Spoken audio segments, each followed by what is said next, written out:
Good afternoon, and thank you for joining us today for Infodemics, How to Fight Disinformation and Not Make Things Worse. We are honored to bring together for this conversation a diverse range of experienced professionals from the worlds of public health and journalism. My name is Ann Peters, and I work at the Pulitzer Center, a journalism and education nonprofit based in Washington, D.C. We support more than 170 reporting projects around the globe, and each year, along with creating curricular resources and programming for all ages. And that includes a strong network of university partners, including the Johns Hopkins Bloomberg School of Public Health. Over the last several years, we have partnered with CUGH on a range of activities, including our annual Pulitzer Center Film Festival, which occurred on Friday evening. And earlier that day, during a conversation with Boston University Dean Sandro Galea and Mariette DiCristina, along with author Stephen Johnson and NPR health correspondent Ritu Chatterjee, we touched upon a few of the themes that we will expand upon today. We are pleased that this session is organized jointly by the Pulitzer Center and Global Health Now, an initiative of Johns Hopkins Bloomberg School of Public Health, another of our oldest and strongest partners. In terms of logistics, please feel free to let us know where you're joining us from today. Please use the chat to share that information with all panelists and attendees. If you have any questions for our panelists, please submit those via the Q&A icon. We'll begin with a conversation among the panelists and then move toward audience questions before wrapping up our hour-long session. Feel free to add your questions at any point as they come to mind. Please also know that this session is being recorded. And now it is my pleasure to turn the microphone over to my colleague, Brian Simpson. Brian is the editor-in-chief of Global Health Now and the Hopkins Bloomberg Public Health Magazine. Brian. Great. All right. Thank you so much, Ann. Really appreciate it. So today we're talking with a disinformation expert, a scientist scholar, and a journalist about the swirl of disinformation and misinformation and other falsehoods that constitute an infodemic. During COVID-19, we've seen again and again that the virus has benefited from rumors and falsehoods that have led millions to refuse to take simple preventive measures like masking or even deny the reality of SARS-CoV-2 and the pandemic. A clear threat to public health, disinformation did not begin with the pandemic and will not end when COVID-19 finally wanes. Nor is it a uniquely American phenomenon, no matter how good Americans are actually at it. But what is disinformation? What is misinformation? What are the best ways to counter them? What does the role of the traditional media play? Those are some of the topics that we'll be exploring today with our expert panelists. I will introduce them all now in the order that they'll be speaking. Each will talk for about 5 to 10 minutes, and then we will have at least a half an hour or so for a robust Q&A session. And I'll begin the introductions now. Our first speaker is Dr. Claire Wardle. She is a leading expert on user-generated content, verification, and misinformation. She's a co-founder and director of First Draft, the world's foremost nonprofit organization focused on research and practice to address misinformation and disinformation. Previously, Dr. Wardle was a research fellow at the Shorenstein Center on Media, Politics, and Public Policy, and the research director at the Toast Center for Digital Journalism at Columbia University's Journalism School. Dr. Tara Kirk-Sell is a senior scholar at the Johns Hopkins Center for Health Security and an assistant professor in the Department of Environmental Health and Engineering at the Johns Hopkins Bloomberg School of Public Health. At the center, she leads research projects to develop better responses to potentially large-scale health events with a focus on public health policy, risk communication, and understanding health misinformation. Claire Galofaro is a national writer for the Associated Press, a Pulitzer Center-grantee, and a recipient of the Livingston Award for Young Journalists. She's based in Louisville, Kentucky. Ms. Galifaro writes extensively about poverty, politics, and rural America, and has reported extensively on the spiraling opioid epidemic in Appalachia, and as well as the collapse of the coal industry. Dr. Wardle, we'll invite you to begin. Thank you so much. Thank you for the invitation to be part of this conversation. Unfortunately, it's still a conversation that we have to have.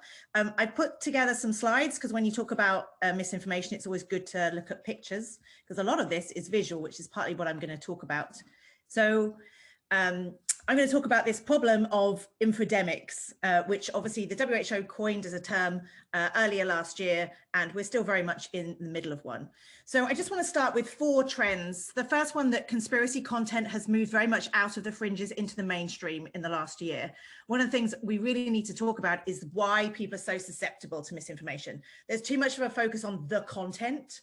If we had more facts, we'd be okay. Why is it that people are right now so susceptible to this kind of material? And it's because we all of us are terrified. All of us have had our lives turned upside down. None of us can plan anything. And we're looking for explanations. And conspiracy content tends to be simple narratives that gives people a sense of agency that they can hang on to. So we have to think about that when we're considering all of these examples we're going to discuss today.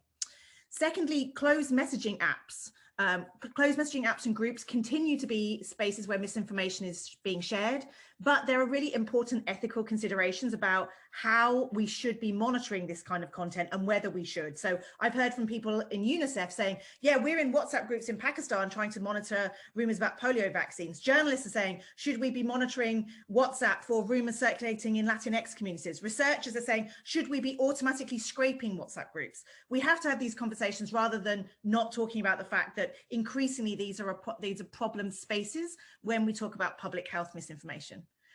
Visual, mimetic, and video content is getting more prevalent and influential, but it's much more difficult to monitor and track. The platform's AI systems are much worse at making sense of this kind of content, yet it's one of the biggest vehicles of disinformation that we have. So we should really talk about that as well. And fourth, misinformation and hate speech continue to intersect, and people are taking advantage of existing racial divisions and xenophobia. And I think if we don't understand those tactics and how it plays out, again, we're missing something really critical here. So there are 4 pillars that I kind of wanted to start off with. But I also wanted to talk about, I worry too much that we end up playing whack-a-mole around individual atoms of content. Should this post be taken down or should it stay up? Should it be labeled or not? Should it be demoted in the algorithm? The way that people make sense of the world are through narratives. And actually, when we think about health misinformation, understanding those narratives are critical if we're going to think about responses to them. So we did some research last summer, not looking just at misinformation, but we wanted to understand how people talked about vaccines online. And we looked in English, Spanish, and French, and we looked across the main social platforms. And these are the kind of narratives that have been around since the smallpox vaccine. But what I wanted to really stress is if you look at these 6 different ones, actually in the English language, the #1 way that people talk about narratives right now is about liberty and freedom. It's not safety and efficacy. There are ways that people are talking about, is the vaccine safe? But a lot of the conversation is about liberty and freedom. Now, if we understand that's the way that people are framing vaccines, that should shift the way that we talk about them. So should, as a news organization, you have a call-in show about vaccine passports? Well, if you do that and people are talking about vaccines through that lens, then that's the way they're going to talk to you in those call-in shows. So understanding narratives is critical to this kind of work. And I worry that disinformation, misinformation is this whack-a-mole approach to individual atoms of content. So lastly, I want to talk about effective and ineffective responses to misinformation. So here's a really important piece of work, which is that the more that we mock those that believe in so-called conspiracy theories, the more that we actually are giving oxygen and legitimacy to those beliefs, and or we're giving a sense of kind of an us and them approach. So the more derogatory we are in our language, the less we're actually helping to stop these conspiracies, and we're actually giving weight to them. So we have to be very careful about the language that we use. Things like framing headlines, like questions, this kind of thing happens all the time. Is 5G going to kill us all? This happens a lot with fact checkers, understandably, because we're trying to sow the question so we can answer it. But actually, in a world where people are networked and they go straight to Google, the more that we're kind of connecting ideas that people might not have heard themselves, the more we can potentially cause harm. So if I haven't heard about 5G and I see this, I'm like, what the hell is 5G? I go to Google and I get sucked into a rabbit hole full of conspiracy content about 5G. So we have to be very careful. We can't just assume that if we debunk, that's a good thing. We have to be very careful about what we call the tipping point, which is if you debunk something that's really obscure, you can be giving oxygen to something. So if you're CNN with your huge megaphone, you can actually do more harm. You need to wait to understand when a rumor has passed a point where really many people are already talking about it. This is not to call out medical news today. We see lots of kind of debunking websites or rumor control websites. And if you look here, you see that the myths and the rumors are the things that are in larger font and they're bold. And the truth is in a smaller font and not bold. We really have to get away from this idea of just the way our brains work is familiarity and repetition. And so if I'm scrolling very quickly, I'm actually having the falsehoods repeated to me. So you may have heard about George Lakoff's truth sandwich. There's some interesting work about when you debunk and how you do it. And it's all about giving warnings before you repeat the falsehood. Unfortunately, our brains aren't particularly good about telling the difference between truth and false. So we have to be very careful about the ways that we do this. And here's the example I just talked about. This is again, not a criticism of News 4 San Antonio, but tell us, do you think people should eventually show documentation that they've had the COVID vaccine? So we see a lot of kind of call-in spaces or Q&A spaces where news organizations just say, oh, tell us what you think. Will you be getting vaccinated? And what that means is that conspiracy theorists kind of get into those spaces and say, no, because it's going to change your DNA. No, because it's full of aluminium. No, because it's made from fetal tissue. And so these spaces become weaponized. So unfortunately, our information ecosystems now, we have to work within a context whereby so-called bad actors are going to take advantage of journalists or public health professionals. So the way that we talk about misinformation is critical. And so we need to fill data deficits. And my slight frustration is the more that people focus on the obscure Bill Gates rumors that he's going to microchip us all, the more we play whack-a-mole with that, we're not recognizing that misinformation flourishes when we have a vacuum. So people have very valid questions. So here's just a slight selection from Twitter. People asking questions. What is mRNA? Well, tell me, why has the UK government given Pfizer indemnity if it's completely safe? So how do we fill those data deficits, which are those spaces when something is new, we don't have a lot of quality information, and people go online and they either find an absence of information or confusing information. So thinking about the role of newsrooms and public health professionals of filling those data deficits with quality, accurate information is critical, because conspiracy theorists are really good at filling the data deficits. So if we don't get there first, that's when we see problems. And finally, we need to inoculate.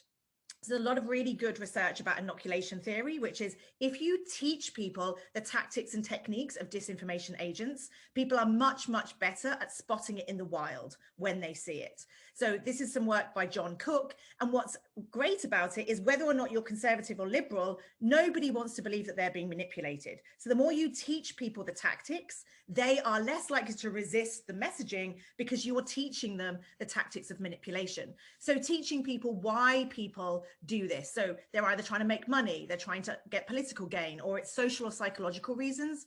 The more we do that, the more we're educating people. So this is one of my favorite headlines from Alaska. Major funder of anti-vaccine movement makes millions selling natural health products. You're helping people understand why what they're seeing is happening, that there might be a financial motivation for people being anti-vax. And I keep saying finally, I keep forgetting other things. We need to actively listen to people's concerns. So this is my friend Dana. We went to grad school together, and she lost her husband at the age of 33 to a brain tumor. And she wrote this very powerful piece in Vox about how she became a conspiracy theorist because she wanted to understand why her young husband had got ill and died. And so she was seeking out an explanation at a time that she felt like she didn't have anything to explain his death.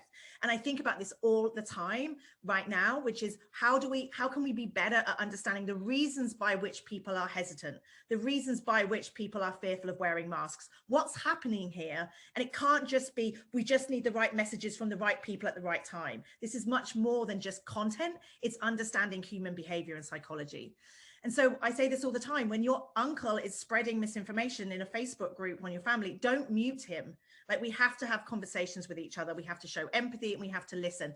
And I would argue, as somebody who, when I spend time with public health professionals, you guys get this immediately. Like, this is what you do in your work. You listen to people, you are empathetic. This for journalists is sometimes not necessarily what they do. And so like trying to learn these lessons of empathy and listening is something that public health professionals are so good at. So happy to take any questions at the end, but that was a whistle stop tour of some of the high level concepts that I thought we might want to get into a bit later.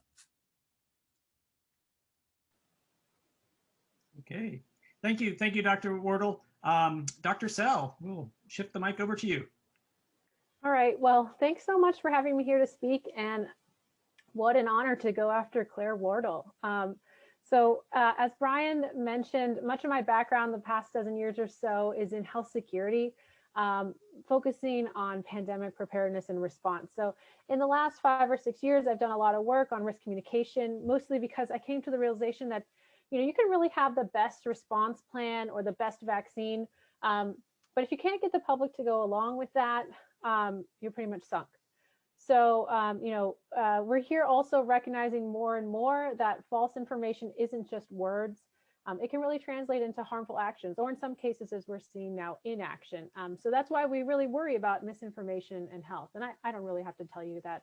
That's why you're here.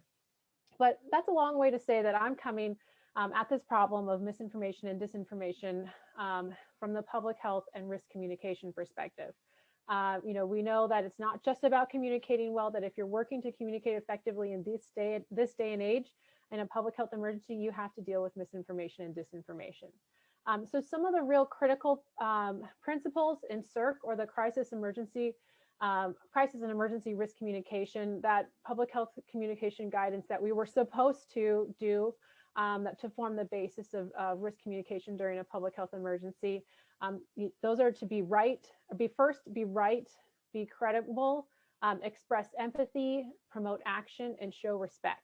And misinformation and disinformation can seriously undermine at least 3 of these. So first of all, it's really hard for public health to be first when you're faced with the flexibility and manpower of bad actors.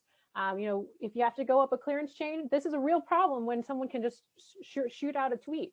Additionally, we've seen a lot of misinformation and disinformation undermine the basic credibility of public health. And so, and we also see misinformation, disinformation tell people that the public health officials are wrong in their advice. But I think that that's also not to say that public health hasn't undermined some of its own credibility and gotten itself twisted around in other times. So, we need to also invest in leaders listening and understanding what people are concerned about and what values we really need to resonate with. These narratives that Claire was talking about. I mean, to conduct this communication in a two-way manner. So not just, thinking that we need to provide people with the right info, but that we have to hear their concerns and respond to them. They are legitimate concerns. We might as scientists say, well, that doesn't make sense at all, but that doesn't matter. We need to respond to it. So I also wanted to bring up just quickly in my comments, some research that my team published last year, and it was a study on Ebola-related misinformation. And one of the key findings was that it's really been borne out in this pandemic, is that a big public health issue, the big issue of the day, you think it might be about public health, you think we might be talking about public health issues, but really it has been often converted into a vehicle for other agendas. So, a lot of times these are political, and so, we might be talking about a disease, but the messages really are talking about immigration, political figures, and social issues. And so we really have to also understand that that's something we have to fight and manage as well. So I think, what are the solutions? At this point, we all agree that it's a really big problem. And so we need to think big about solutions. I think it's going to require commitment from all the way at the top of government. And I was happy to hear President Biden talk about that in his inauguration speech. But we also need commitment by normal people that we won't accept being misled. So I don't think small efforts here or there are going to be that impactful. I feel like those are the whack-a-mole kind of things that Claire was talking about before. And I think we need a national strategy to deal with public health mis and disinformation. I think it is a bit more tractable, although still a tough problem, than political misinformation. And it has a few more well-defined harms. So hopefully that's something that we can get done, move forward towards in the next few months and years. Fantastic. All right. Thank you, Dr. Sell. And Ms. Galifaro, up to you. Hi, well, thank you so much for having me on this panel. I'm really honored to be here with the other Claire and with Tara, and suddenly very insecure about my lack of a doctoral degree. So I'm sorry you have to listen to me now. I am a writer at the Associated Press. I live in my hometown, Louisville, Kentucky, and I spend most of my time just out talking to people, particularly in rural places, about how they sort of understand and interpret the world around them.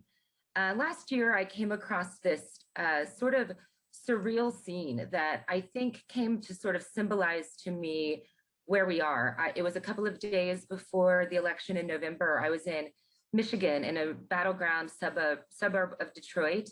The local Democratic Party was hosting a vigil for people in this community that they had lost to COVID.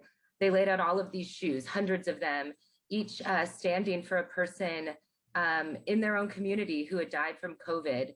It was dusk, the sun was setting, they were reading the names of each of their dead. It was a very sad, quiet affair. And it was so quiet that you could hear in the background an event that was happening a few blocks away, where supporters of President Donald Trump had gathered on a street corner for a rally. They were hollering and honking at passing cars. And we went down there and there wasn't a face mask in that crowd. And one woman, she was older, she told me that she had pre-existing conditions that made her especially vulnerable. But she thought COVID was not as bad as people were making it out to be, and that it was people like me, people in the media, who were exaggerating it to harm intentionally President Trump. Even though blocks away, they were just reading, they were simultaneously reading the names of their dead neighbors and friends. And this woman got out her phone to show me sort of why she believed this. It was social media posts. A lot of them had been flagged by the social media companies as containing misinformation. And she was mad about that. And she looked at me and said, you know, why do people like you get to decide what is true? And for the last several years, I've really been encountering that more and more. People who used to look at institutions like ours in the media, public health, as truth tellers, they now believe that we are not to be trusted. My own sister works, she's a nurse in an ICU that has for many months now been essentially a COVID unit. And she's told me that she's had patients who, even as they were being put on a ventilator, refused to believe that COVID is real. And I'm leaving later today to report on the other epidemic that we're facing as a country, addiction and overdose. I've been reporting on opioids for most of my career now. And I've been thinking a lot lately about how it seems like the way we handled that or didn't as a country was in some ways a harbinger of how we would respond to the coronavirus pandemic. You know, decades into the addiction crisis, we are still debating the merits of things like needle exchange programs, which basically every scientific institution insists are invaluable, in fact, necessary tools to sort of combat the collateral consequence of addiction and IV drug use. And yet most communities don't have them. They still fight over them, not based on science, but based on ideology. And I have so many people in your community, public health experts, who have helped me on stories for years about addiction and why we have gone so horribly wrong. And so often people say to me, you know, we know what to do and we just choose not to do it. And that is based on ideology, because people want to believe something and they listen only to the information and to the voices that confirm for them what they believe to be true, what they want to be true. And that is how I think we have wound up in a situation where needle exchange programs and face masks become dangerous or unnecessary or bad for the economy rather than simple life-saving tools. And I know that was dark and sometimes it feels hopeless. But I think often of this man I met a few years ago. I was out reporting and I was talking about, it was a story about politics, and I wandered into the shop and the guy that was working there was a supporter of Donald Trump. And I was asking him if sort of whatever the latest scandal was had given him any kind of misgivings. And he said no, because he doesn't trust the media and that he thought we were just making it up. And so I asked him, why, if you believe that we're just liars with an agenda, would you be talking to me, a reporter at the Associated Press, about as mainstream as it can get? And he said, oh, not you, the media. And I know, it seems kind of funny that to him, the media is this sort of nameless, faceless monolith in some sort of faraway place, and not a collection of individual people like me and you. But I find some hope in that disconnect, I think. I still check in with that guy every once in a while, and he always answers his phone, and he's kind, and he's open, and he's willing to talk about his problems and the problems in his community. And he differentiates somehow between the sort of the media boogeyman and a reporter who wandered into his shop. And he's willing to engage, and he's willing to tell his story if we're willing to listen. Like Dr. Wardle said earlier, I think that's kind of what it comes down to, is being willing to hear their stories and to listen and to understand them and their community. And that makes me hopeful that there is a path forward. It's going to be harder than it's ever been, but I think there is a way to sort of break through this wall of distrust and meet people where they are. So I will stop talking. Thank you so much. And I'll answer any questions down the line. Okay, great. Thank you. Thanks so much. I'd like to open up with a couple questions, and then we'll move on to questions from the audience. And first off, I think one of the first instincts, certainly for anybody working in public health, is to turn to the data and turn to the evidence and the science. And I gather that a lot of that isn't always effective, that just saying like, oh, well, here's what the science says isn't going to be effective. So what would be your recommendations, panelists, for public health professionals who want to respond? What would be sort of the most effective ways for them to respond? And Dr. Wardle, maybe we'll start with you, and then we'll please invite the others to jump in as well. Yeah, I will say one of the biggest lessons for 2020 was that journalists and scientists, and I kind of work in both of those camps, we've done a terrible job of explaining how the sausage is made. So Claire's point just now is, as local news is being ripped apart, many people don't even know a journalist, so they don't have anything to combine. But the problem with science is, as we saw in 2020, as the science evolved, those of us understand science is the development of knowledge through, replication and the rest of it, but we never really explained that to people. So when we saw shifts in what we know, change public health advice, that in many ways meant people said, well, who do we know who to trust now? And I think in terms of what do we do, going back to that listening piece, it's using science, but to bring science to somebody's life. So sometimes I'll say to people, do you take any other medications? And they'll be like, well, yes, I take my statins and I take this. And I say, well, are there any side effects with that? And they'll say, well, yes, but it's worth, then we talk about the side effects of their medications versus their fears about the side effects of the vaccine and how long their current medications were tested. And I kind of use that personal connection to talk to them about science and testing and trials and what that means. Because we can't just say, believe me, trust me. Like Tara and Claire did a great job of talking about how things have changed. People's lives have been fundamentally turned upside down. Since 2008, the global financial crisis, we don't talk enough about the shifts that have changed in people's lives and how their trust in the institutions that previously they believed had their well-being at heart has been completely blown up. And so in that context, science is unfortunately part of that, the pharmaceutical industry, the opioid crisis, all of these things. And so if we'd had a perfect history and we'd all been dropped on this planet in January, maybe that would be different. But we've got too much history that is part and parcel of people. When they want to have their existing beliefs confirmed, they will cherry pick the bits that helps them and they will dismiss the other aspects of this. So there isn't an easy way. To Claire's point, it's going to take time. It's about listening, but it's about connecting science, data, scale to somebody's life. And that's the challenge that we have. And there's no shortcuts, unfortunately. Yeah, I 100% agree. I think it is about connecting. And I think a lot of times scientists really, forget about that. And a lot of times speak into this echo chamber of people who already believe and think like them, and to the news media outlets that are going to be friendly and that are going to, just talk about them. And we all know the same thing. And so nothing ever changes, right? You never actually reach to a different audience. And so one thing I've tried to do, and I don't know if I'm effective at it, but, prioritize local news. These people who are being watched every day, who are part of someone's morning routine. They're not some person off in DC or New York or whatever. They're their local news station. You're talking to them, answering their questions that they might have from their local community.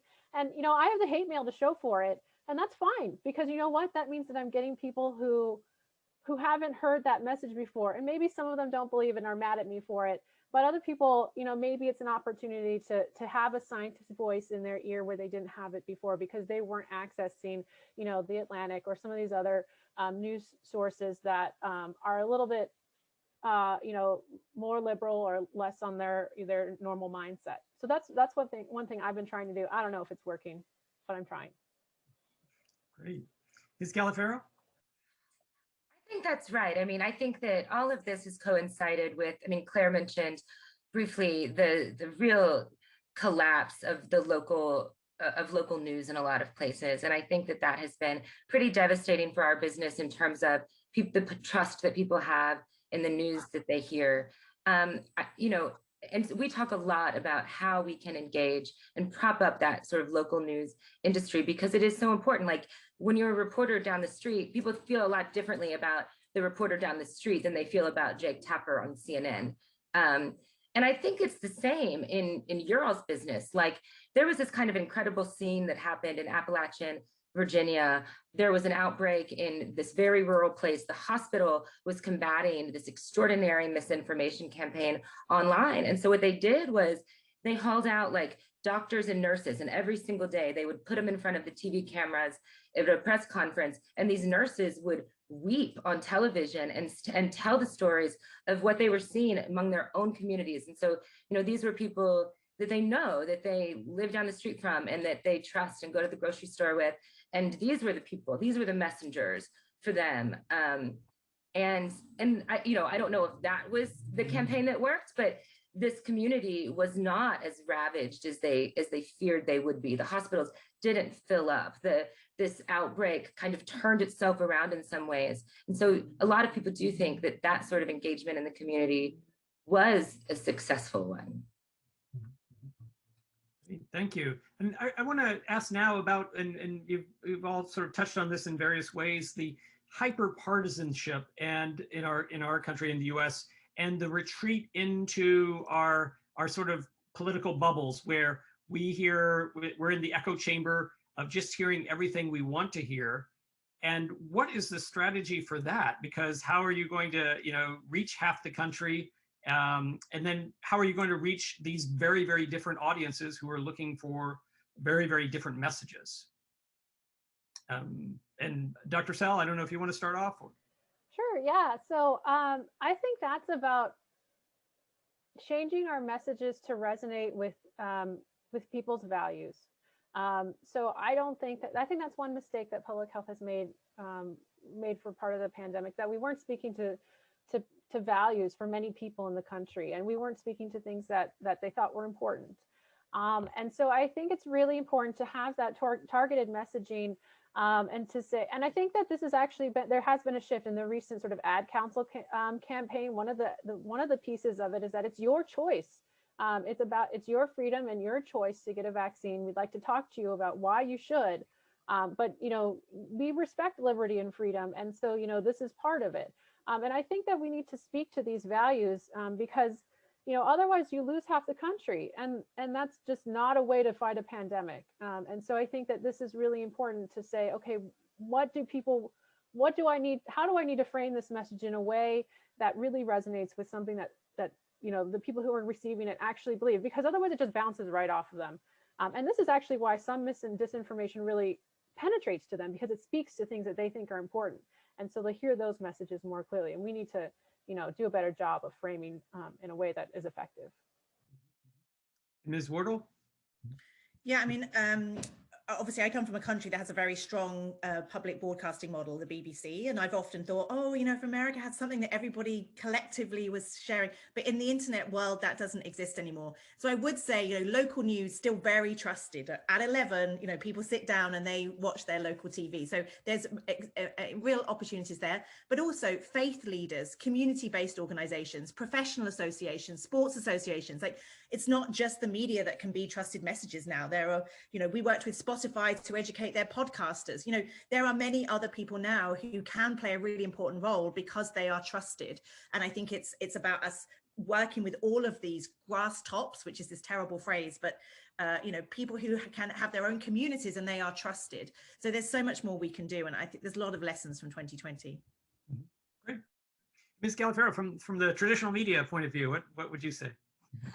Man, I wish I had an answer. I really do. Like, this is a question that I spend a lot of my time thinking about. You know, how do we move on from this tribalism, not just when it comes to public health, but to all things, really? You know, it's just torn us apart. I mean, one thing that, you know, I have watched in my own life and in, you know, just looking under news stories, there's just this, it seems like the more we mock each other, the more we're just going in the opposite direction of the direction we need to be going in. There is, I so often, more often than not, you know, when somebody posts on Facebook something like, you know, I don't believe that COVID is real or whatever, the response is like, you're an idiot, like, you're gonna burn in hell. Like, that kind of approach to a response just seems so counterproductive, because I hear so many people, particularly conservatives, say, you know, everybody just wants to mock us, and it just almost like pushes people further into the corner that they were already in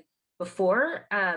And so I think so much of the kind of online discourse is really toxic and bad for bringing us back together. And I do think, I did a story a little bit earlier this year about some really interesting efforts to try to get people on opposite sides of the political spectrum together to just like try to find some common ground. I mean, it doesn't seem like it's obviously a difficult road before us, but the point of that program is to try to make us see each other as human beings and to talk to each other as human beings. And I wish that was a way that we acted more, that all of us sort of collectively decided to hear each other empathetically rather than kind of scream into the abyss when it comes to these things.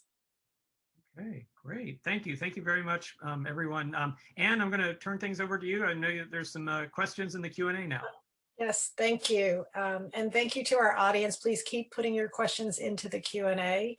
And I think there are several questions that hit on the points. In particular, the Sandy Johnson asked, and this goes to Claire Galifaro's point about your explanation about what was going on with your sister. So the question is more and more, how do we listen and show empathy when confronted with hostility? And Dr. Wardle, you also talked to this, but sometimes in the moment, it's difficult. Do you have additional suggestions for our audience members, especially in the professionals who are working in the public health sphere? You want to go first, Claire? Okay, sure. I'll take a spin at it first. I mean, I do, you know, I'm a person who knocks on a lot of doors, you know, and often gets screamed at. And so I do have some experience dealing with hostility. And I think that it's always important to keep in mind that it's not personal, and that I don't think getting mad. I mean, I've seen other journalists kind of get mad in those moments, but I mean, there's no sense in it. And you're probably not going to change somebody's mind in the moment. I have in reporting been like, well, great, I'm just going to, you know, leave you my card and my information. And I think after a tense situation like that, when people sometimes maybe calm down a little bit and think through, and they have something else they want to say to you, or they forgot to yell at you about a particular thing, they might call or they might reach out, and it opens up a more calm line of communication. And so that's the way I tend to approach it, you know, just to say, you know, sorry to bother you, here's my information. And sometimes it works. You'd be surprised how often people change their mind about wanting to scream at you and would rather just talk with you about what's going on with them. You know, very quickly, I'll just say it's like language of us and community and neighborhood. So if I'm talking to somebody, I'll say, you know, I get it. Like, I'm trying to understand this space too. Like, I'm frightened. Like, I don't understand. Like, we still don't know where the COVID-19 came from. You know, I understand it, but I'm just a bit worried about that thing that you shared, because I see some of this stuff, it's tearing our communities apart. Like, I just, you know, and I don't want that. And I would love to work with you to try and find some answers. So rather than I'm the expert, you're wrong, it's using us, we, neighborhood, community, family, and it's talking about the harms of this stuff. I mean, I think for too long, people are like, oh, misinformation, because it was connected to politics. It was like, oh, it's just politicians. Now we're like, this is leading to real world harm. And it's, you know, it's leading to this tearing apart of the social fabric. I think that's what the last 12 months have shown people, which is there's only one way that this heads, and it's bad. And so I think that using that kind of language, I think I found it works, but it's not easy and it's not quick. We had a couple questions, it looks like, around about getting training for public health professionals. So how can public health and medical professionals do better at producing the content that is easy to understand and fun? Because these issues are incredibly complicated. And as we know, scientists love to get into the nuance and everything, but that may not be sort of the best response for what the public needs. Dr. Sell, do you want to start off? Yeah, so I mean, I think Dr. Wardle has posted some resources in the chat, which I'm sure are great. One thing that I would point people to is the CDC's Crisis and Emergency Risk Communication Guide. That, you know, really emphasizes talking about what you know and what you don't know, and what you're doing to find out the answers to the things you don't know. And also to say, you know, if you're a public health official and you're trying to describe what your response is and what you're doing right now, you can probably expect that this will happen, but if you think things will change, let's foreshadow that things might change, and to say, here's the information that would, you know, cause us to change, or here's how things might go in the future when we find out something more, because people, you know, will accept that guidance can change if you've, you know, told them, you haven't told them at the beginning that this is it and this is all it's going to be. So I think that, you know, some of the guidance there, you know, I wish that public health, including myself, had done a better job on some of the talking points early on in the pandemic, and I think some better adherence to that that risk communication guidance would have really helped. So we have a number of tools, and thank you for putting them in the chat. Are there additional ones in terms of utilizing these in undergraduate and graduate classrooms if you're not a communications expert? So maybe if you know of particular curricular resources, especially for the undergraduate and graduate levels, to start incorporating this into the classes. Yeah, I'll just very quickly jump in. I'll put a few more resources into this. Is that, you know, nobody really was taking misinformation seriously. I mean, I was at Columbia Journalism School back in 2016, and I was like, can I put these things into the reporting class? Like, how you verify information online? They're like, it's not really reporting, is it? You know, and I do think 2020 has been the year that everybody is like, oh, we have to take this seriously. And I think in public health now, you know, to your question, Brian, how do we do effective communication? It's hard. It's hard to get the messaging right. As Tara said about using values, we know that works, but you can also get that wrong if you don't understand that. Actually, how you design this, I mean, we need to have better collaborations between people who are really good at design and messaging and marketing, essentially. And there's tensions here. You know, a lot of what we know works is emotion. That's disinformation agents know that. They build emotion into their messaging. As scientists and researchers, that makes us feel very uncomfortable. But I often joke that, you know, when I look at anti-vax memes, you know, you see these very powerful emotional outrage memes. And then on our side, we've got 187-page PDFs with no pictures. Like, of course, we know that they're going to win. So it's a middle ground. Like, how do we become better at storytelling? And that's also why, you know, we need to bring more journalists into public health to say, you know, where's the first person story about the impact of this? And so there's so much for us to learn. I wish we could put the world on pause while we did the learning, because we're having to learn whilst there's a pandemic. But yeah, there's a lot that we can learn from each other. I think that's right. I think a lot of people are really intimidated by the language of public health and by the writing of public health. I am, you know, I go onto the CDC website to read about things that I've been covering and writing about for years. And I see words that are bewildering and that I have to Google. And so I do think that there is a way to become more, and this is no insult, of course, and know that you guys all talk to each other because you're all very, very smart, but like to talk to folks like me, for it to not be intimidating so that people can really grasp and understand it in their own language, I think is a really important thing. Fantastic. I will jump in and say that many public health graduate programs are starting to sort of get with the program. I teach a class at Hopkins on this.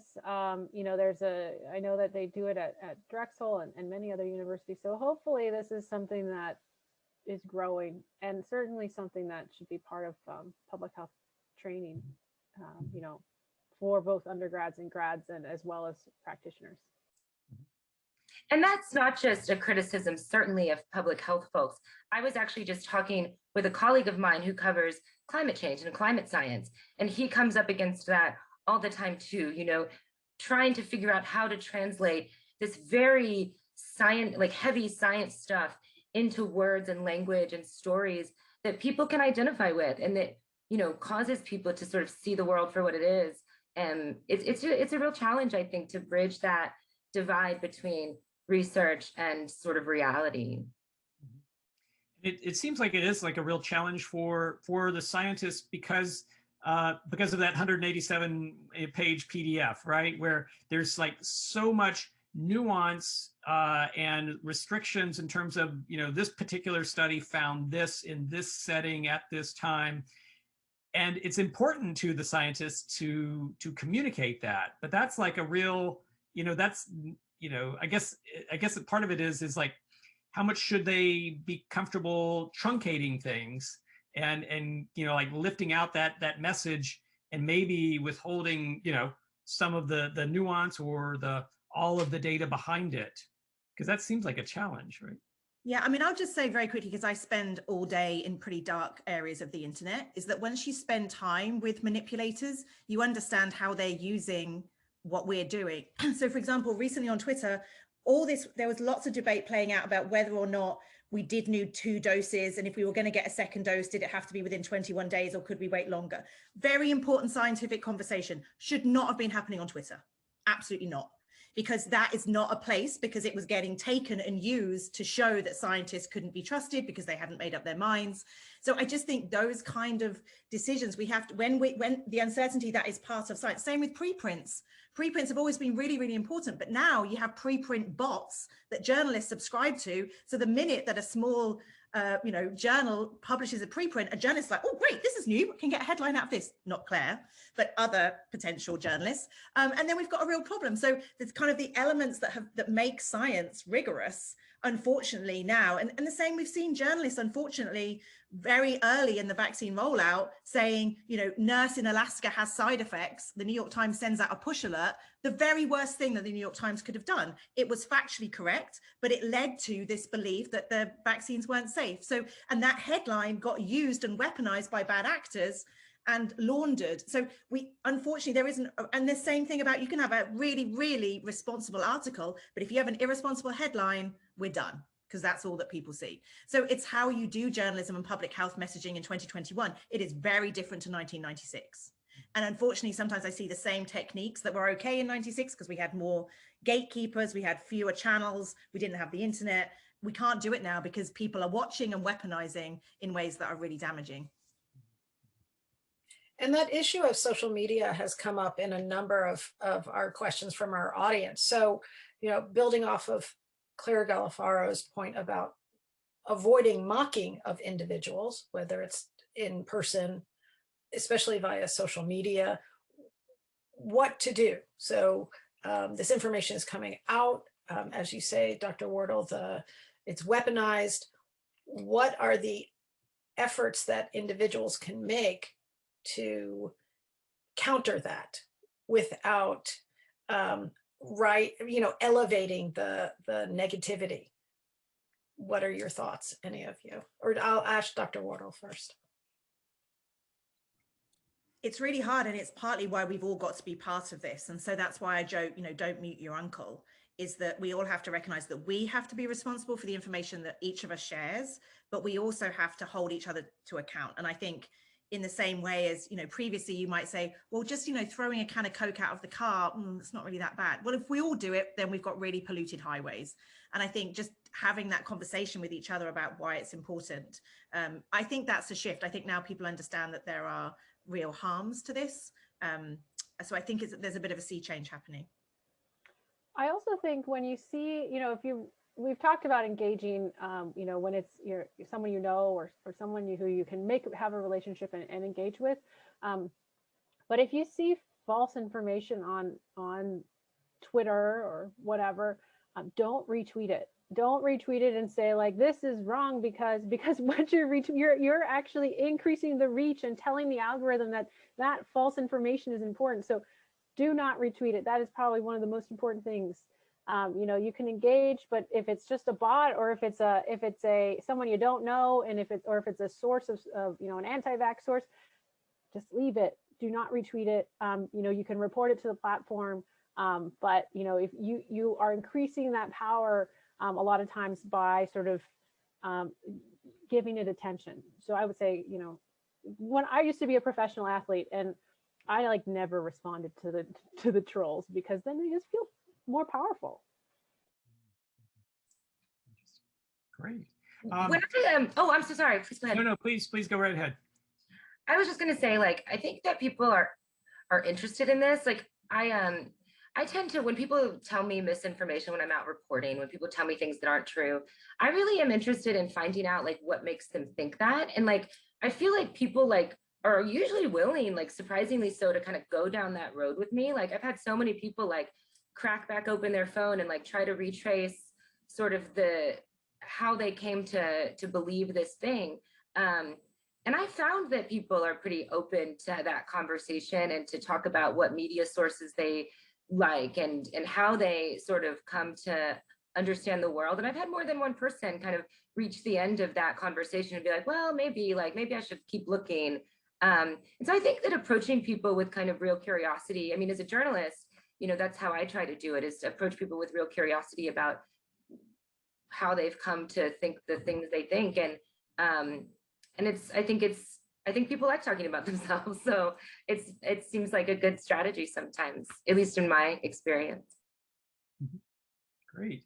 And this is an interesting question.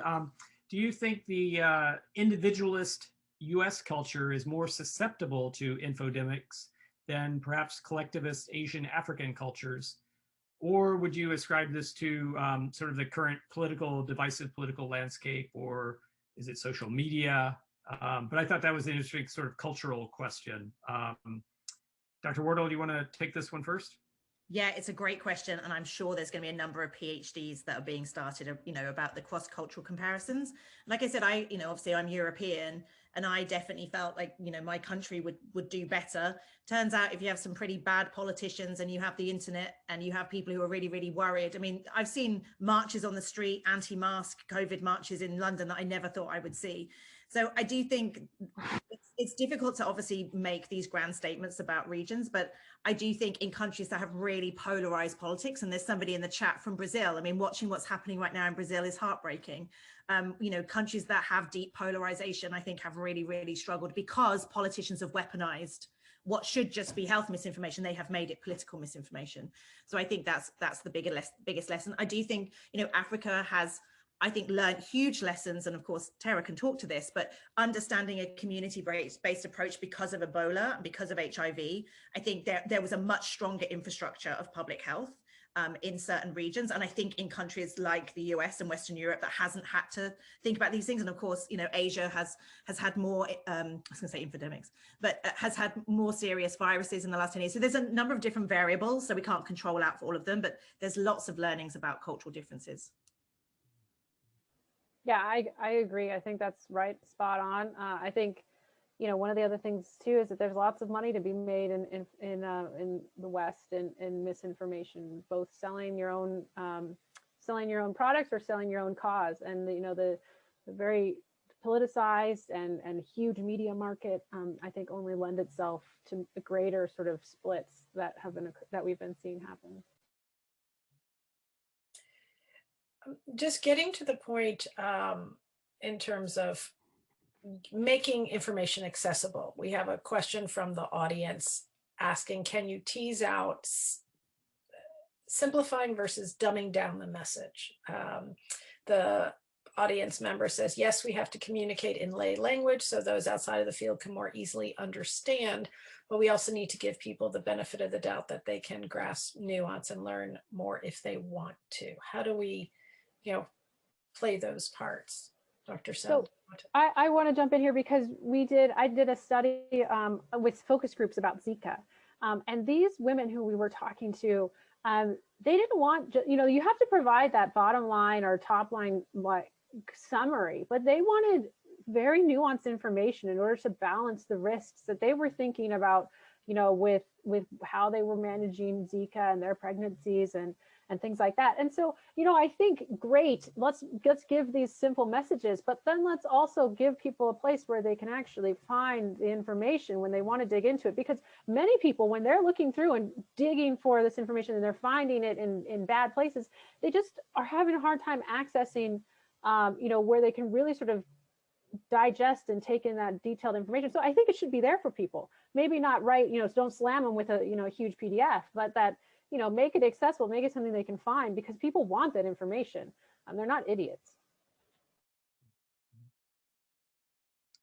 Great. Yeah, I'll just very quickly say that when you look at the kind of disinformation ecosystem, it's very participatory. So when people have this idea of like, oh, anti-vaxxers, they don't know what they're talking about. You spend time in those communities, they share photos of binders of information. For them, they are scouring all of the research. They might cherry pick the things that they want to see, but they are absolutely trying to be part of something. And so I often think how for our information ecosystem that tends to be top down, linear, hierarchical, and pretty passive, and we said, oh, if we get the right messages to people, we'll be okay. Disinformation is very participatory. And I think to Tara's point too, when you start talking to people, they are seeking this out. So but I would say to everybody on this call, be more aware of what people will find if they search for things on YouTube and Google and look at what's on offer for them. And normally it's either immediately an 87-page PDF or it's conspiracy content. Because we, and I would say, journalists and public health professionals, we're pretty bad at providing the kind of like the rabbit hole of goodness. Like, how do we pull somebody in with something engaging and emotional and then take them on this journey where they can feel part of learning more that they need to learn? So I think this, and I worry a little bit when people think, oh, if it's emotional, it's dumbing down. If it's storytelling, it's dumbing down. It's hard. If you're a tabloid headline writer in London, you've had to spend 5 years on the broadsheets because it's actually harder to write for the tabloids. It's harder to explain concepts in a simple way. So I think sometimes we're like, oh, we don't want to dumb down. It's because it's really difficult to communicate simply. And so I think that's what we need to spend more time doing. Mm-hmm. Great. Ms. Galifaro, here's a question for you. And so this is obviously on misinformation and the distrust that's created in the country. So what solutions are being applied in the field of journalism to eliminate misinformation? And how are you each fighting the battle with social media at its peak? Any studies in this effort? So if you want to start off in terms of journalism and the battle against misinformation and what's being done there. Well, I think that, we as an industry have been trying to figure out what our role is and should be in doing this. I mean, I think that news organizations, the Associated Press, among others, do sort of robust fact checks.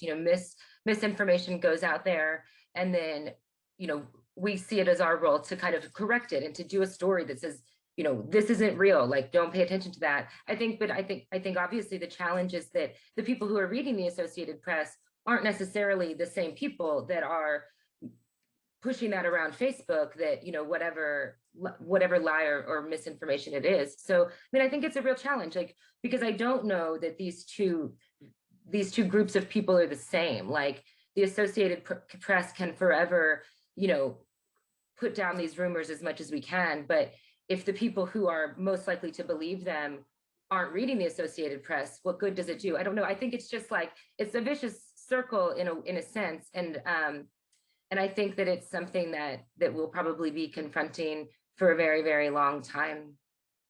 And of course, we also have the other role of trying to analyze how misinformation gets made. So many news outlets have done really great work, including the AP, at sort of tracking down these rumors. You know, where did it begin? Who had money to make, or who had, you know, politics to make, and how did this horrible thing begin? So I think that the media has a role in both of those things. And I think, Claire, you pointed out that headline early on that was the Alaska paper that said, pretty frankly, you know, this isn't just happening by accident. This is happening because there are bad actors out there who have something to gain from it. And so, you know, I think that we have a very we can get at this in many ways, and we're trying hard to do that. But there's just so many. It's a wildfire, you know. There's so much of it in so many places. It's, you know, I don't think just one industry can tackle it. I should say this hour has just flown by, and there's been such great information from all of you, and we really appreciate a lot of the comments in the chat. It looks like that, as you all know, it's only the beginning of a lot of these connections. I just want to know if there are any final thoughts before we have to part ways for the day, and also recognize that we have with us Keith Martin from CUGH, who's listening in there on the screen. So really appreciate you offering this opportunity for everyone to come together. But just before we part ways, if any of our panelists just want to have a few last thoughts, I'll start with Dr. Sal.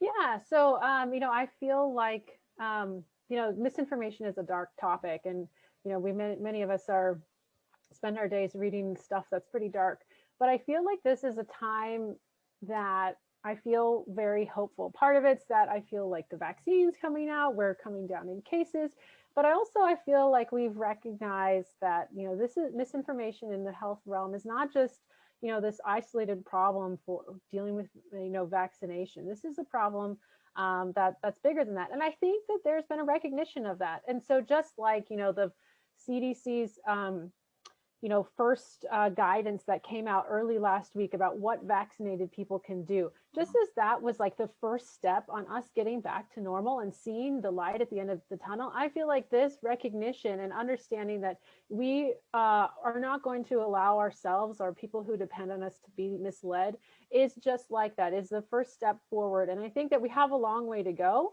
But I think that, you know, this recognition is incredibly important, and I'm glad you guys have taken it up for this topic today. I think that, you know, we're on the road to trying to solve this problem. It's going to be tough, but, you know, I'm glad we're started on it. So thanks for having me here.